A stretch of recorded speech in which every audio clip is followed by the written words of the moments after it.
What's up, everybody, and welcome to another special episode of Live With. Today, we're sitting down with Kevin Reylek, our favorite card producer, we'll call him today. Card magician, see, I want to say card magician in the sense of like you make dope cards, but I know there's just a different connotation to it. So we're sitting down today with Kevin Reylek, the mastermind behind all of these great playing cards you see coming out of Penguin Magic these days. Kevin, how you doing today, man? I'm doing great. How you doing? You know what? We Doing are well. doing spectacular. We had a nice little forced social media detox today, which was Yeah. interesting. You But know, I wonder how everyone many was just on people there were, hitting like, biting refresh their every nails. 3 minutes. Nobody actually was off their phones.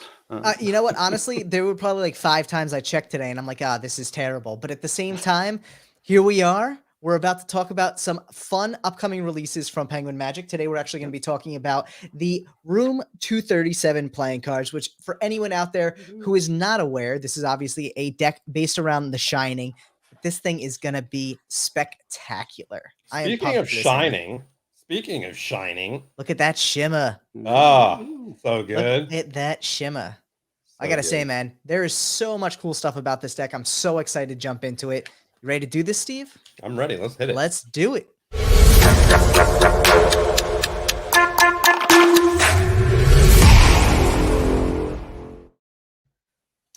So we're sitting here talking about, dude, right? We got to step it up sometimes, you know? We get a little bit of some stomp music in there. We do it up. But, dude, I am pumped for this deck. And I know out of anyone out there, you've probably been anticipating this deck longer than everyone because this thing's been in the works for a long time now. A really long time. Over a decade, technically.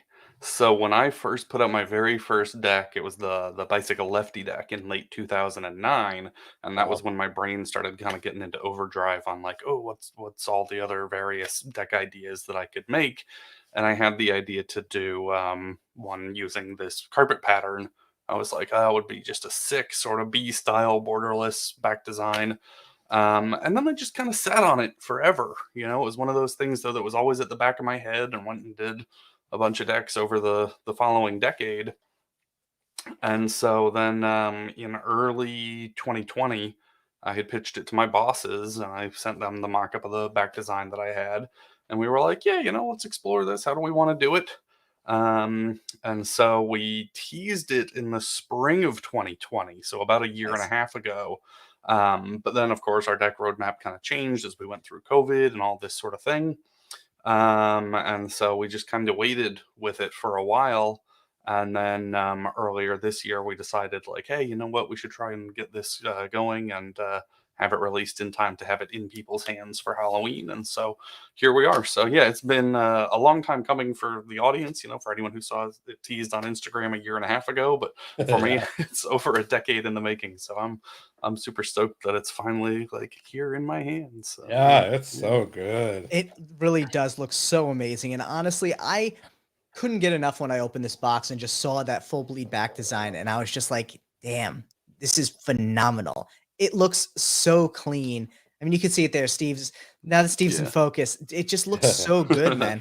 And to have something kind of in your mind for that long and to put it together and finally get to feel it and see it and bring it to fruition just must be so rewarding. For sure. And especially because, I mean, all I really had in mind was the back design in those early days. So for so long, it was like, cool. Like, I knew that I wanted this to be the back design. And there's not a lot to it. I mean, this has been around for like over 50 years, or around about 50 years. Yeah. And so it was all the other pieces that had to come together. And so the tuck box was designed by our in-house designer. Nice. And then the custom faces, we worked with Drew Hughes, who designed our jellyfish deck and the Ace Invaders and whatnot. So this was a collaborative sort of. Whoa, I'm almost dropping my deck on the floor here. Too excited.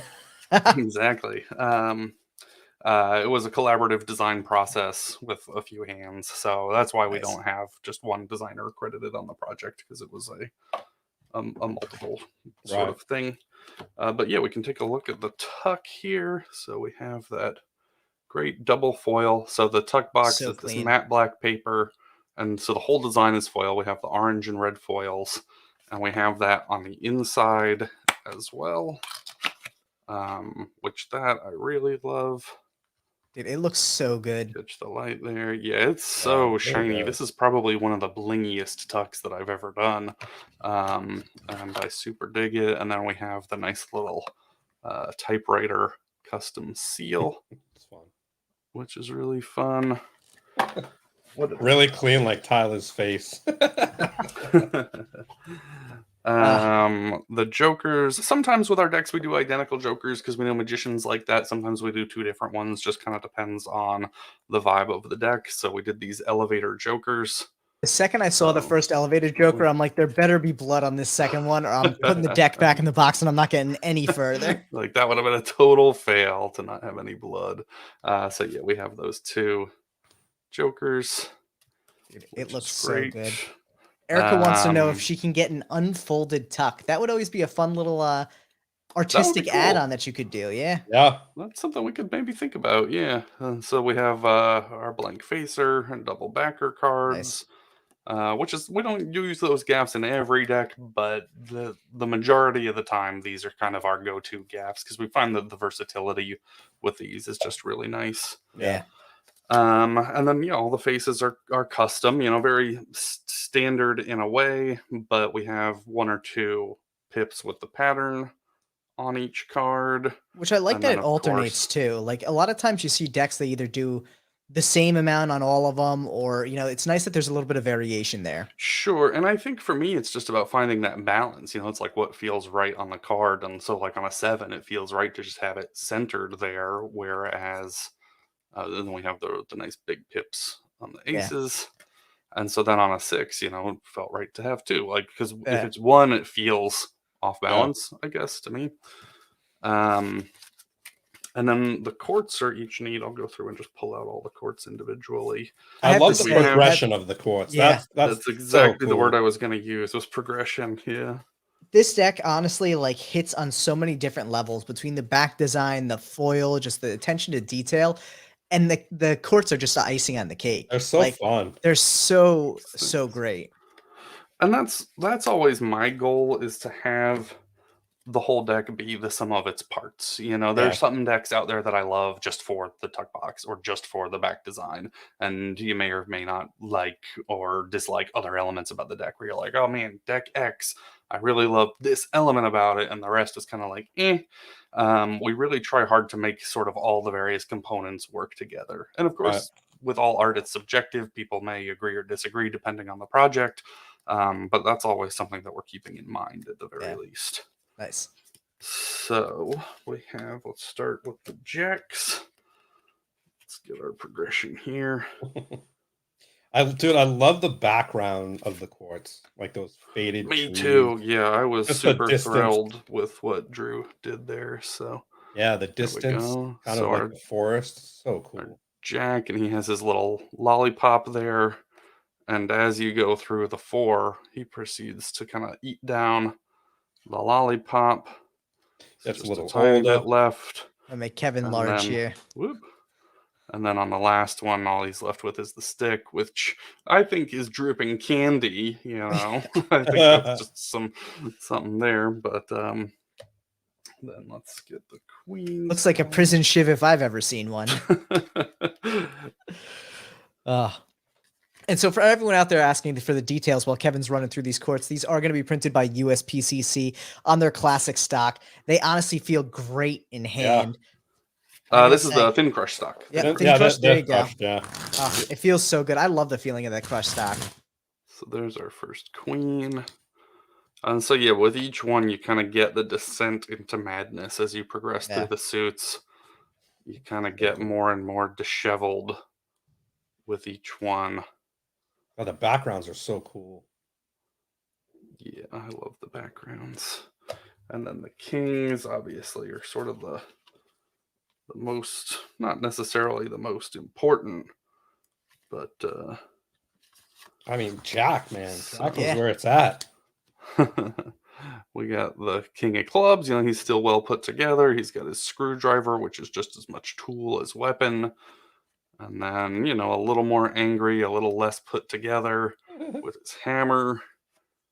And then Suicide King, not actually committing suicide, but has his bloody knife. and then like total chaos, crazy hair, bloody axe. Love it. And so yeah, we have that fun progression throughout all the courts. It Nice. is honestly such a good looking deck. And like I said, I think the just the vibe of that whole kind of aspect just looks great. The way it all kind of came together from that point of view. A lot of thought, you can tell a lot of thought went into this. You know, it Yeah. wasn't just like a hey, let's throw the design in the back and call it a shining deck. Let's, you know, Sure. each and every little detail to it. Though honestly, and I was playing around with it, we were just talking. One of the things I love about it, and this is more of just an aspect of the printing than I'm sure intentional, but just like even the look of the edge, if I can get this, when you like spread it a little bit because of the full bleed Mhm. design, just looks great. It almost looks like tiger striping or something. Sure, and that's something that you'll generally get from any full bleed deck, but that's nice. Yeah, with the You know, and patterning on then this, it just works really well. sure, and then magicians will know of the ways to use that Yeah. patterning as a one-way element, Yeah. which is always kind of nice. And that's what I love about a lot of the work that you do for these decks as well, is you have such a diverse background. So for you, you consider a lot of these elements, you consider what the impact is on a deck when you're creating it, whether you decide to do a border, borderless, whether you decide, you know, how you're going to play with the courts and things like that. Like at the end of the day, these are still playable Yeah, standard-esque courts. I love the fact that the border's been removed around them as well, because I think it just makes the focus so much more on the artwork itself. But thanks. Yeah, you can fit so much more, obviously, when you remove that bounding box. Yeah. And sometimes we keep it. But again, we just go project by project. Sometimes it feels right to have them be that much more kind of classic and confined. But on these, yeah, we were like, let's get them as big as possible. Yeah, I'm a big fan of the uh, enlarged quartz. I don't like that border Yeah. kind of holding and everything back, you know? interestingly enough, I don't know if I'll even be able to get this to focus on there, but like the little bit Yeah. of snow that's on the pip Yeah. under the industry there, like I just Yeah. love those little fine details, man. It makes it such Thanks. a fun deck in the sense that like you could have this thing for 6 months and play with it every day, and all of a sudden one day you're just like, oh damn, I never noticed that before. Like, Yeah, that's the whole. to, Because I love decks like that. I've owned decks where I take a look, and some more than others, especially some of the ones, Devils in the Details. Man, that's one that I'm sure, have not seen yeah, everything, pulling but I all had the so little much fun. aspects out. Yeah. Yeah, going through that and looking for all the hidden faces and everything. So yeah, I really like when that level is in there. Dude, Yeah. and I gotta say, the audience right now is loving this deck. And much to Thank everyone's you. benefit out there, this thing is going to be available tomorrow around Tomorrow, yep, midday, which is exciting. midday. You know what? So definitely mark it down on your calendar. One of the best things that I always love about Penguin, other than the decks, is the prices on the deck. So this thing's going to retail for $13, but for the Yes. first 72-ish hours, you're going to be able to pick this up for $11 a deck, which is an absolute steal. In addition to that, they're doing a dope half brick box, which Kevin's going to show you in a second. Look at this thing; just looks amazing. But that half brick box is going to retail for 72. Obviously, it's going to get you 6 decks for the first 72 hours on that sale price. It's going to be Do- $60, which is I think maybe $10 a it's deck. 78 retail. 78 Whatever retail. 13 times 6 is. I All think right, Yeah. there it's you go. 78. Yeah. But yeah, 60 Yes, during the promo. 78 retail. There you go. But So yeah, that's only $60. $10 a deck when you Yeah. buy the half brick. There'll be 11 during the launch promo as singles, or there'll be 10 each if you buy the half brick. So only $60 for the half brick, and you'll Nice. get the cool box, which then Nice. has Which you the can't go wrong with Oh, at pattern and all. such I inside love, as yeah, I well. love the look of it. I love the way that, and so for anyone who isn't familiar, the pattern on this back design is what the carpet in the Shining movie looks like in the Overlook Hotel. So that's where the Mhm. pattern comes from. But I have to And I'm say, just sure, if you've watched, actually, oddly enough, they use this in a lot of Pixar movies. okay. In Toy Story, over in Sid's house, you can see it on on the That's floor. that's funny. I never Some of the noticed that. Pixar directors are big fans. So it's fun to see it in other media, like where it pops up all over the place. Yeah. That's cool. And I love that aspect of it too, because it just makes it so much more tied into everything. You know, the fun little historical nostalgia aspect of the movie scene there related to, and obviously it's such an iconic movie. It's funny Sure. because like as a kid, I never wanted to watch it because I always thought it was a horror movie. And while it's not really a horror movie in the traditional sense anymore, like it's intense, man. And this, I think, ultimately is just such a great representation of it. Thanks.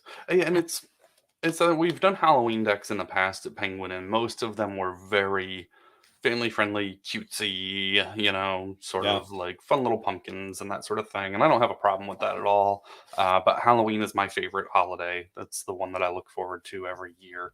Is it because of the Um, candy or? I think it's everything. It's the whole vibe. It's the Yeah. costumes and that we can kind of embrace being scared and all the stuff. And when I was a kid, I couldn't do horror or gory or slasher films at all.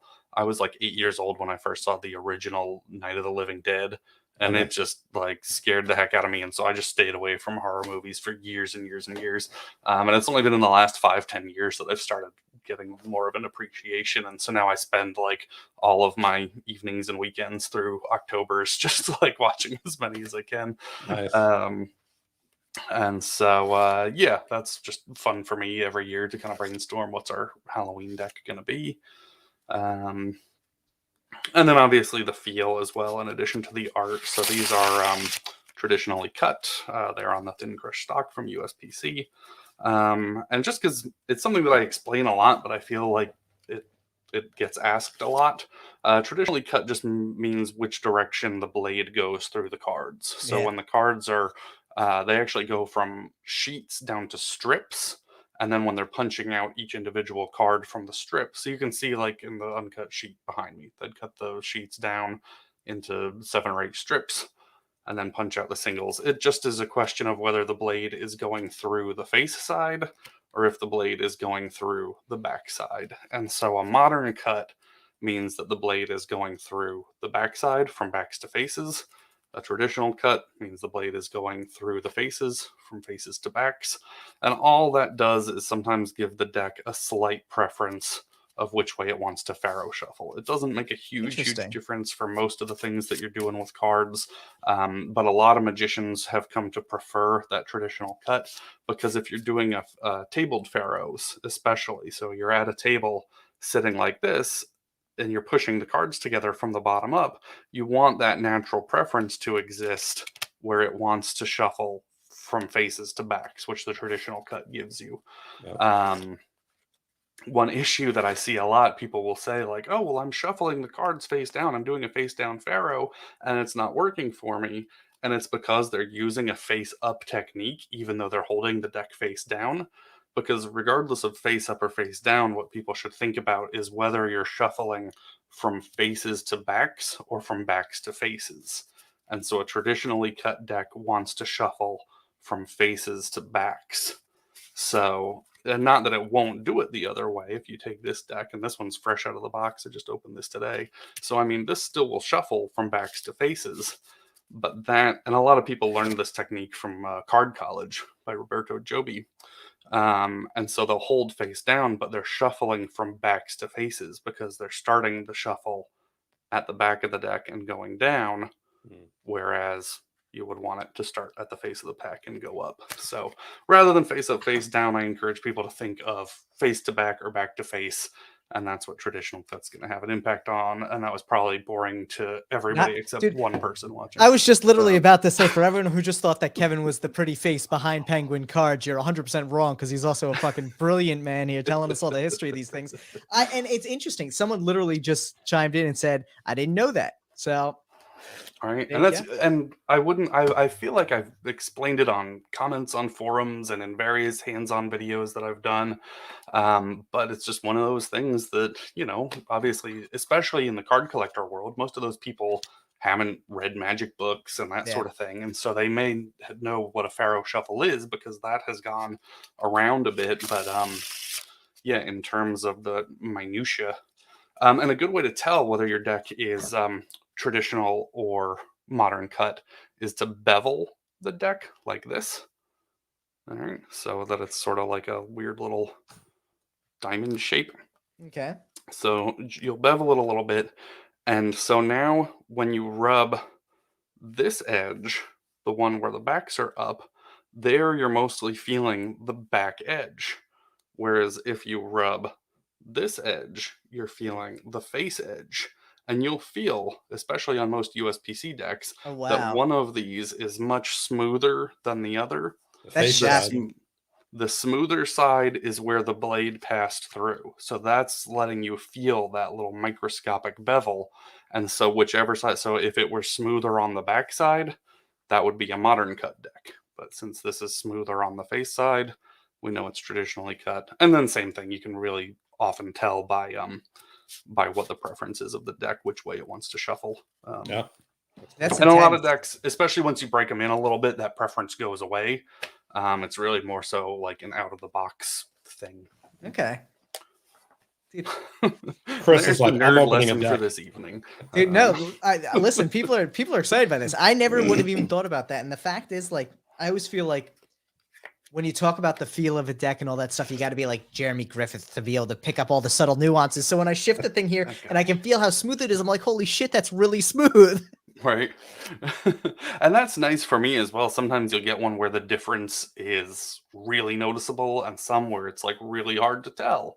And for me, I think that just means like how sharp and fresh the blades were on the cut. I feel like the more distinct of a difference between those two edges, not necessarily the duller the blade, but just, as you're all out there playing with all the various decks that you have, feel that, and you'll see that on some it's a much more pronounced difference between the two sides than others.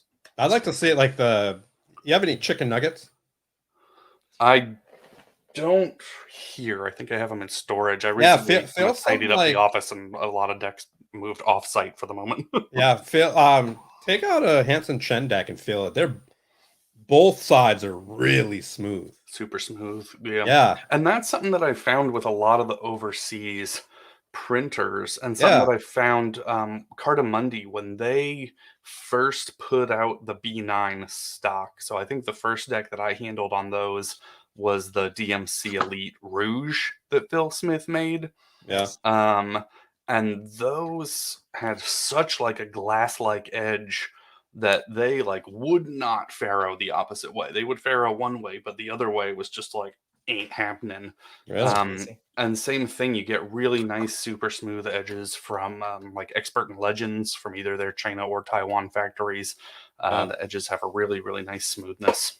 It's crazy. And again, not that USPC edges are bad. These are nice and smooth. I'm super happy with them. I find you just get more variant from USPC than some of the other factories. Yeah. Interesting. Dude. So Kevin, I gotta ask. Yeah. Being such a long-time creation of yours, what's your favorite part about this deck? The tuck, man. How could it not be?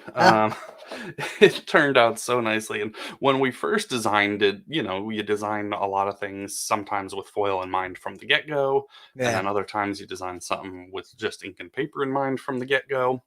And so this was one that when we looked at the deck, we were like, well, it could kind of go either way. And so we got prototypes made up, and we were just like, this is just too good to not be the standard, because it would have been very easy to just make this the gilded tuck. Yeah. Actually, I'll give everyone a sneak peek. They'll be released in a few more weeks still. They just shipped from the gilder, so we still have to box them and seal them up. The gilded deck, which will be orange gilded. So I haven't even seen them yet. They just shipped from the gilder. They'll have a nice orange foil gilded edge on that one. And so on these, we went super bling for the standard, and the gilded one is much more low key. So that's the matte black paper. But then this is foil and embossed for the Room 237 logo. That's so cool. So just super cool and low key. And this is a prototype tuck, so I don't have the seal on here, but it's going to have a hexagonal shaped numbered seal. So that's custom really dope. shape, custom everything on the seal. Cool.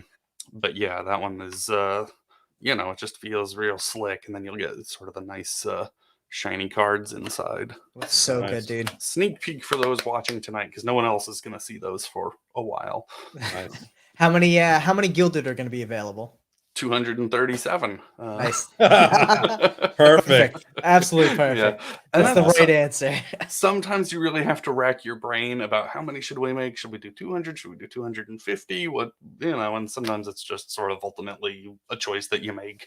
It's really nice when the theme of the deck sort of like just gives you these no-brainer things where I was like, oh, well, clearly we're going to make 237 gilded decks. Perfect. Like that wasn't even 2 minutes of thought. That was just like, gotta make that's a gilded no-brainer. ones. Bing. Yeah. Oh, Yeah, God, I could you love it. imagine if it was 250? People would be like, You'd be why like, did Kevin, do you this?" kind of missed the boat there. Right. Oh my gosh. And so, and a question came in from Erica here, which I think is an actually interesting idea and something we don't see that often. Mhm. I don't think on this one, just based on what we've seen in the tuck, that there's going to be cutouts for gilding to see the Sure. gilding through. But what are your thoughts on gilding, either the punches or the side cuts, where you can see the Yeah. gilding in the tuck? It's something that we've talked about at Penguin, and it's something that we might do in the future. And again, just something that you want to do for the right reasons, but also depending on the cutout, if it's too much, because an idea that I had a year or so ago was like, oh, maybe we could just do like a nice rectangle cutout on the two sides of our gilded decks to really see it through. But you lose a lot of structural integrity there, especially during the folding process, because these get folded by machine. And if you've removed, 80% of the material there, you really kind of compromise the structure of the box. So a cutout, sort of like those ones that USPC did a couple years ago, where they cut out the four soup pip shapes, something like that. Individual shape cutouts are probably a better idea. And so that's something where we could have maybe punched out 1, 2, or 3 little hexagons or something in the side of this to let the foil show through. But we really felt that just the black on black, super matte, kind of low key thing really felt nice for this one. So yeah, cutouts in the future, totally possible. It's just, balancing that structure and integrity of the box with the final look as well. That's cool. Yeah, someone actually was mentioning that in the book it was room 217. Yep. But the funny thing is the actual hotel, Timberline Hotel, asked them to change it to 237 because there's Right. no room to 237 in the hotel, and they didn't want anybody to stay away from room 217. Exactly. That's And crazy. Cool apparently story. when folks, I'm not sure if the Timberline is still open or not, but apparently a bunch of people came and wanted room 237. People weren't trying to avoid it. They were like, "Can I stay in there?" And they're like, Of we don't course. have one. But yeah, You can no, have all those ghost in the book it chases. is 217. Yep. And Yeah. it looks like it is still open, Nice. which is Is it? crazy. Did they change it to the Overlook? No, it's still the Timberline Lodge. I'd change that so quick. All right. I'd be like, I want My to go to the favorite Overlook is Hotel. the Treehouse of Horror, the Simpsons version of it. That one's been big favorite of mine. Which I like the movie fine, but more so has probably made it stick in my head for all the years and made me want to do the deck just as much. Was that episode of The Simpsons? That's funny. That This is is too exciting, man. We're excited. Tomorrow's the big day. Midday, 11, 12, Midday, 1. Yeah. Yeah, keep an eye out for sure, because you Yep. don't want to miss out. The nice thing about it, 2,500 print run, which means that you're going to be able to get your hands on these. The Gildeds are not coming out tomorrow, so if you're shooting for the Gildeds, which after seeing that dope tuck and knowing it's going to look gorgeous, I would definitely be aiming for those. But you got a couple weeks to get amped up on that one. For the standard, though, I got to say, dude, this thing looks great. I really think, not to diminish any other creations out there, but I have to say, we saw a lot of shining decks come out last year, and I bet you throughout the whole process for you guys, you were a little bit nervous about, like, I don't know, how is the reception going to be after the fact. I think this is the best one, no Sure, question. and that happened when I first posted teasers of the of our deck early last year. Someone reached out to me. His deck was called Overlook. Oh, yeah. I'm sorry, I'm forgetting his account and his personal name, but I'm sure folks out there know who I'm talking about. But he was like, "Hey, whoa, like this is gonna look similar to my thing," and I was like, "Hey, not for nothing." Like I was able to show him files that were date stamped well before he ever teased his on Instagram or anything, because I think he was planning to launch his as a Kickstarter, and then I'm not Yeah. sure if he ever did, because his was called Overlook, and then obviously late last year Art of Play as their mystery deck. I don't know if they ever did a straight up release. I think it was maybe I haven't yet. mystery decks. Was it available Theirs on was also black called market decks Overlook. only? It Yeah, was for a little bit. Not Yeah. literally Okay. a drop, but some were available on Gotcha. black And market. so that's the thing, it was like here was one creator who called it Overlook, and then Art of Play called it Overlook. Like when you're dealing with sort of the same source material and being Yeah, inspired by the same thing, I mean, the pattern is the pattern. And so the variants are going to be whether or not you go bordered or borderless and the size at which you execute the pattern. I'm obviously biased towards ours, but yeah, like I felt that this size that was a looks good dope. way to go. All of the Yeah, other I definitely like versions that. have a much larger hexagon as part of their pattern, and so you just don't get as many instances of it. And so, to each their own. Like I think everyone should buy and collect every version of it if that's what you're into. Yeah. And I fully expect that some people will prefer ours, some people will prefer one of the other ones, and to me, that's all fine. That's the subjectivity of any form of art, and certainly of collecting playing cards. Well, you know what the cool thing is, Kevin? You can actually get yours. That's the cool thing. That's true Yours is going to too. be available for Yeah. $11, I know, which is Yeah. crazy. and And you're going to again, be able to get it. I'm not just saying it because you're on the show. I would literally say this no matter what. I do think this one just hits the best out of all of them. I think you put so Thanks. much energy and effort into the design of this, and the thought comes through in such an exciting way. Until I saw the back design on this one, I didn't think about how much the big pattern didn't play as well. And Mhm. this just looks sick. I'm also partial to like the honeybees and everything. So like this being very Sure. similar to that pattern looks great to me. But Thanks. I think you did a great job with this one, man. So a couple people asked, how do we find out where the Gilded will drop? Go follow Penguin Cards on Instagram or check Yes. out their Facebook as well. You'll find more information when the Gilded become available there. The Yep. available from go ahead. I was just gonna say the best place to follow any of the Penguin card releases, because it will be on our main channels and things, but we have a whole separate Instagram account at Penguin Cards, Yep. and that is the main place to stay fully up to date with like what's coming, what just dropped. Like that's where we'll have the direct link to the product page. Because obviously you can get on our email list as well. Go to penguinmagic.com, sign up for our email newsletter, and we're gonna send the email out about that, but that email might go out an hour or two after the deck went live. So if you want to be Right. there like minutes after we launch something, follow us on the Instagram. So I just dropped the Instagram link in the chat, and it's also in the description down below. So definitely go give them a follow because you will get first look at all this information. And like Kevin said, the timeliness of the mailing list may make you miss out on the guild, and if you don't want to miss out on that thing, you definitely want to follow them on Instagram. The other question that came in, Vin wanted to know whether or not there would be a unique half brick box. So we did see a sneak peek at the brick box, but Kevin can show that off again real quick there. Yeah. And for anyone who doesn't know, these will be available, I'm going to say it again, tomorrow at penguinmagic.com midday. The other thing I will say with this too is I always chase Kevin down after the fact to send me the direct link to it. So you'll be able to find the direct link to the product in the description down below if you're watching this after the live. This thing just looks great, dude. So fun. I really And love I it. love patterned decks, like regardless of this one or not. And I think there's something inherently that humans like about hexagons. I think it's part of the success of the honeybees and why people like bees and beehives, and anything with a hexagon or a hexagonal pattern I think stands out to people. Yeah. And so yeah, I think that's just part of the appeal of this pattern in general everywhere that it's been used over the years in various media. Yeah. Because you can find a lot of various parts. You can get a mug or anything under You the can sun with actually that get a pattern on it. carpet, like a throw rug carpet. Yeah, It's 100%. funny. Now, I have a So, question. Speaking of throw rugs, are people going to have the ability to get a uncut sheet? I think we did make uncut sheets.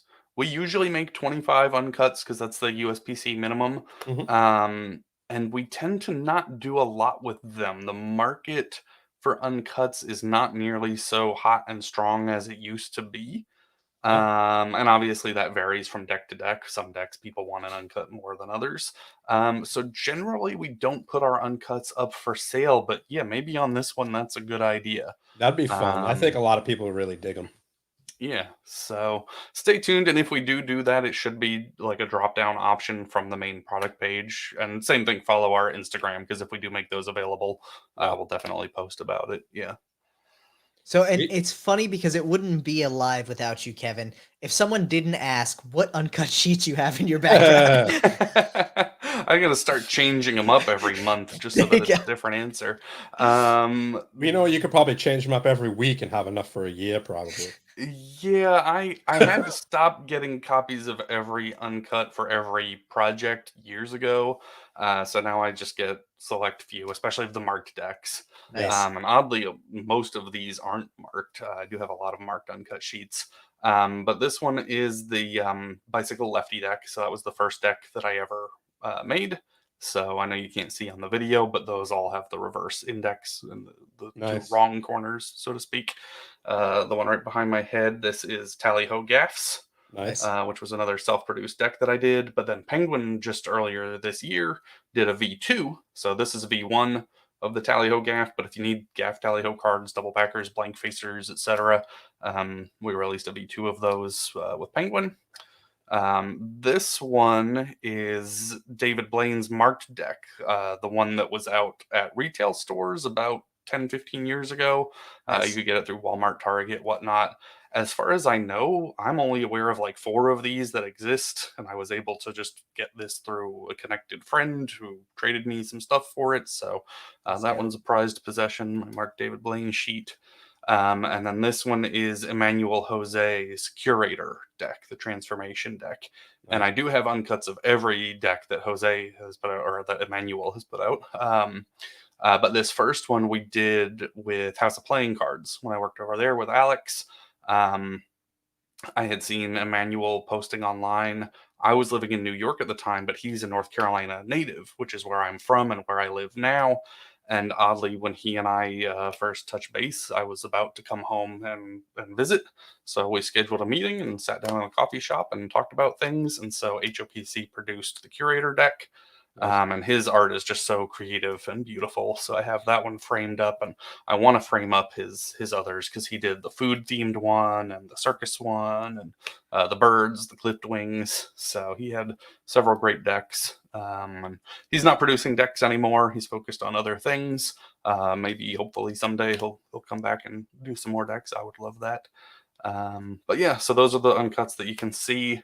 And then I have a few others around the room. Over here to my side, you can't see, is the white Aladdins that we did at Blue Crown. Nice. And then I have a handful of others that need to be framed and reworked. But you know how it is. You're like, what do I want to take down? What do I want to put up? Yeah.